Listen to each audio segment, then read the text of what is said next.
আজকের breaking news. ভালোবাসা দিবসে বুবলি যখন সাকিবের বাড়িতে, অপু তখন ননদের সাথে মজা মেরে ঘুরছে। বিস্তারিত দেখুন ভিডিওতে। 14 ফেব্রুয়ারি বিশ্ব ভালোবাসা দিবসে বুবলিকে প্রথমবারের মতো সাকিবের বাড়িতে ছেলেকে নিয়ে খুব আনন্দিতভাবে দেখা গিয়েছিল।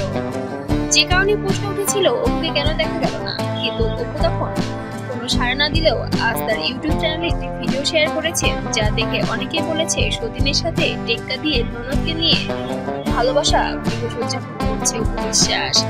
আসলে তলে তলে সবাই টেম্পো চালায়। হলিউড কুইন অপু বিশ্বাসও বুবলিকে টেক্কা মেরে টেম্পো চালিয়েছিল, যেটা আসলে সবার নজরে পড়েনি।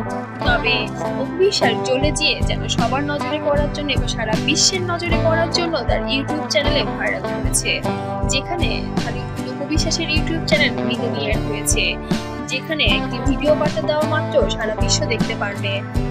তবে সেক্ষেত্রে হলিউড কুইন অপু বিশ্বাসকে মাঝে মাঝে সাকিবের বাড়িতে বিভিন্ন অনুষ্ঠানে উপস্থিত হতে দেখা যায়, যেখানে সন্তান সহ সে উপস্থিত হন, কিন্তু যেখানে বুবলিকে দেখা যায় না।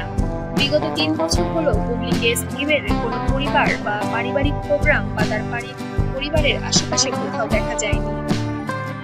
কিন্তু অপু বিশ্বাস গত কোরবানি ঈদও আমাদের সাকিব খানের বাসায় উদযাপন করেছেন এবং নিজের হাতে কোরবানির গোশত বিতরণ করেছেন, যেখানে বুবলির কোনো ছায়াও দেখা যায়নি বা বীরকেও দেখা যায়নি।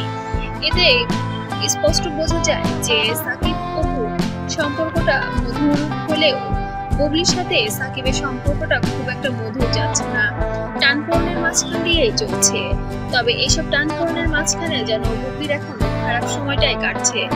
অনেক ছবি থেকে চুক্তিবদ্ধ হয়েছিলেন, কিন্তু সবগুলো থেকে বাতিল হয়ে গেছে ইতিমধ্যে জানা গিয়েছে বিভিন্ন মাধ্যমে।